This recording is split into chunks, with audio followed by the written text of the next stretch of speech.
Hola a todos, a todas. Mi nombre es Pablo, soy mediador de lectura en Fundación La Fuente y asesor del programa Viva Leer COPEC. Y hoy día les quiero hablar de un tema que me parece muy interesante, que es la relación entre la lectura literaria y el desarrollo socioemocional de las infancias. Es un tema muy amplio, pero lo vamos a ver en dos pequeñas cápsulas de 10 minutos, como una introducción.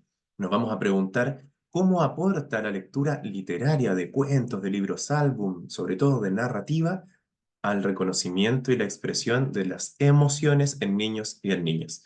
Comenzamos esta primera parte. Les quiero invitar para partir a hacer un pequeño ejercicio.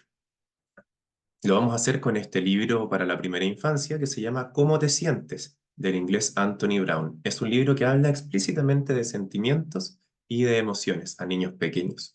Les voy a mostrar una imagen, un rostro, y ustedes van a tener que nombrar o escribir la mayor cantidad de palabras, de emociones relacionadas con esa imagen.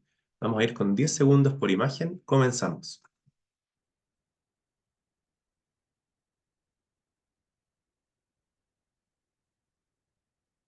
Imagino que pensaron en palabras como alegría, gozo, dicha, felicidad, risa, muchas emociones que son placenteras de sentir, que todos queremos vivirlas y que los niños y las niñas las vivan también y que nos permiten expandirnos y conectar con otros.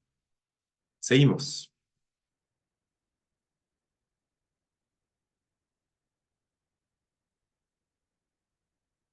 Me imagino que pensaron en palabras como pena, tristeza, nostalgia, melancolía, desilusión y muchas otras. La tristeza y sus derivados es una emoción más difícil de sentir, pero aún así es necesaria. Cuando vivimos alguna situación, un duelo, una situación dolorosa, los niños y las niñas y nosotros necesitamos guardarnos, descansar, pausarnos para recuperarnos del dolor. Por lo tanto, también es necesario. Seguimos con esta.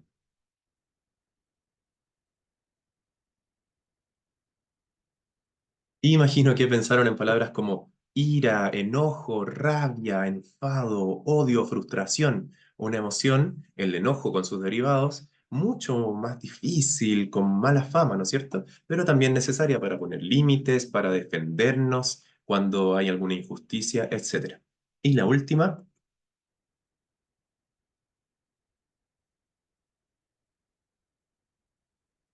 Probablemente pensaron en palabras como vergüenza, temor, pudor, inseguridad, miedo. No es la clásica manera de representar el miedo, pero está el temor con todos sus derivados. Esta emoción, que también es difícil de sentir, es súper necesaria para resguardarnos del peligro, ¿no es cierto? Para cuidarnos.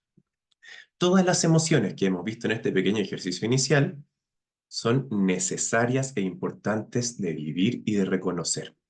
Las emociones son, según toda la investigación, respuestas a estímulos externos involuntarias. No decidimos cómo sentirnos porque se viven en el cuerpo. Son experiencias que primero son fisiológicas, es decir, se viven corporalmente, y luego cognitivas. Luego las entendemos, las nombramos.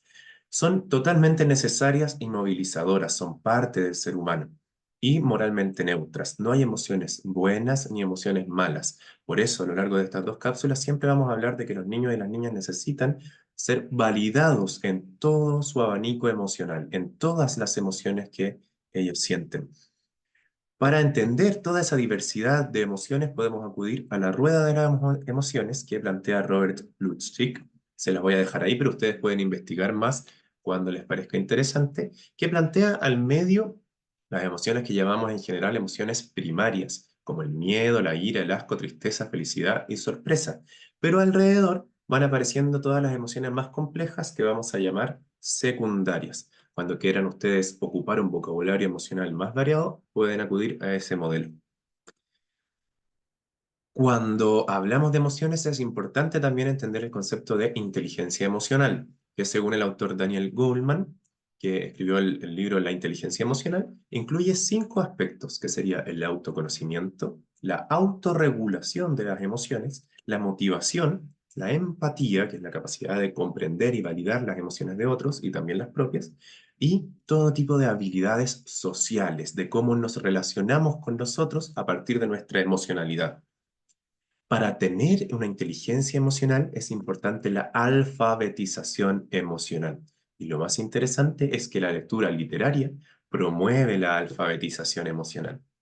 Esto lo dice un estudio muy interesante que hace Felipe Munita y Enrique Riquelme, ambos chilenos, que se llama La lectura mediada de literatura infantil como herramienta para la alfabetización emocional, que sería la capacidad de reconocer las emociones que sentimos a nivel corporal, reconocer su intensidad, sus causas, etcétera, de poder nombrarlas, ponerle un nombre, como hicimos antes, y de expresar esas emociones de manera respetuosa consigo mismos y con el entorno. La lectura literaria promueve esta alfabetización. ¿Cómo lo hace?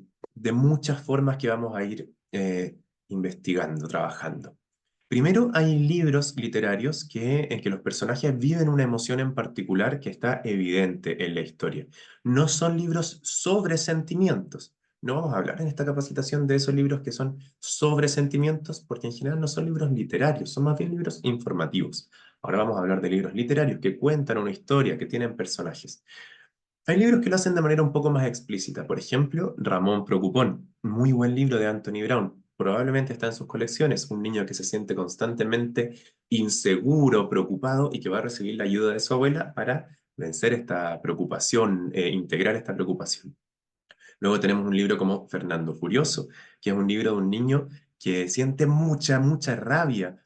Esa rabia va aumentando y se convierte en un terremoto, en una tormenta, etcétera. Y al final, Fernando se olvida de por qué se había enojado.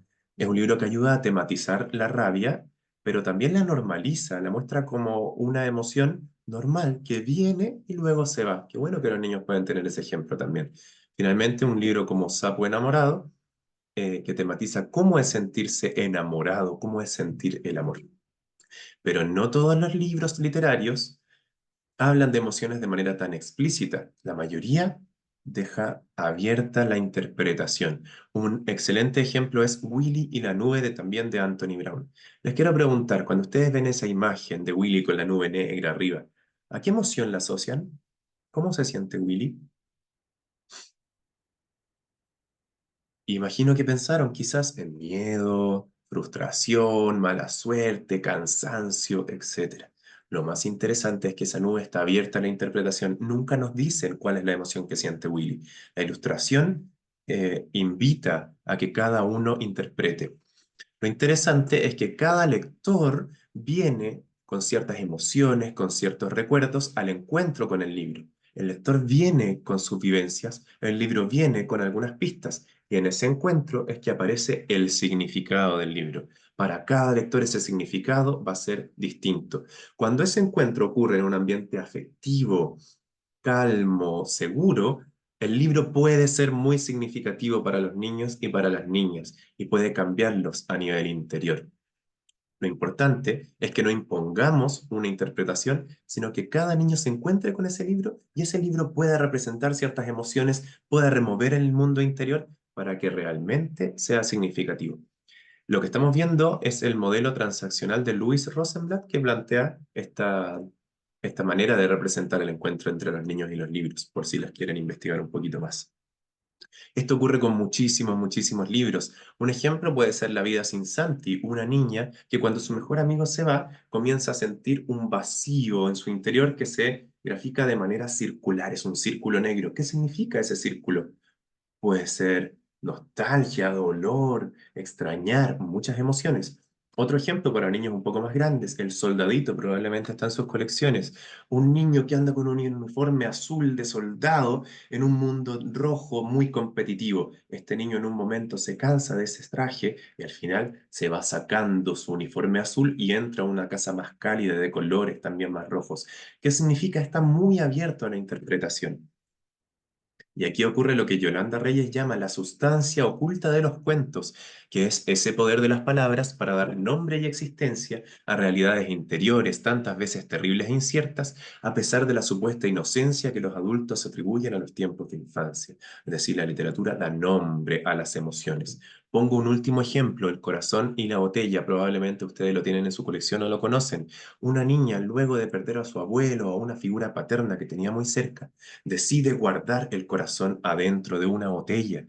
probablemente para no sentir más. ¿Cuántas veces los niños y nosotros hacemos eso también? Al final la niña logra sacar el corazón. Y esa es la invitación de la literatura, ayudar a sacar el corazón de esa botella en que lo tenemos guardado para atrevernos a sentir juntos y juntas. Termino esta primera parte de la cápsula con una cita sobre el libro álbum. Todos los libros que vimos, los ejemplos que vimos son libros álbum. ¿Cómo aportan a la dimensión emocional? Dice Tabernero y Tragueña que el álbum fomenta el desarrollo de la dimensión emocional de los niños a través de la producción de nuevas experiencias, interpretando sus vivencias personales de manera profunda. Y Arispe y Stiles dicen, este género potencia la respuesta estética al arte. Los niños responden de manera natural a las cualidades estéticas, a los colores, a los ritmos, etcétera, que le permiten tomar conciencia de su propia experiencia vital. Es decir, cuando leemos atentos a la propuesta estética, al color, a los ritmos, a los personajes, al disfrute, algo va a ocurrir en la interioridad de los niños y de las niñas. Terminemos acá la primera parte. Les invito cuando puedan a seguir viendo nuestra segunda cápsula. Nos vemos.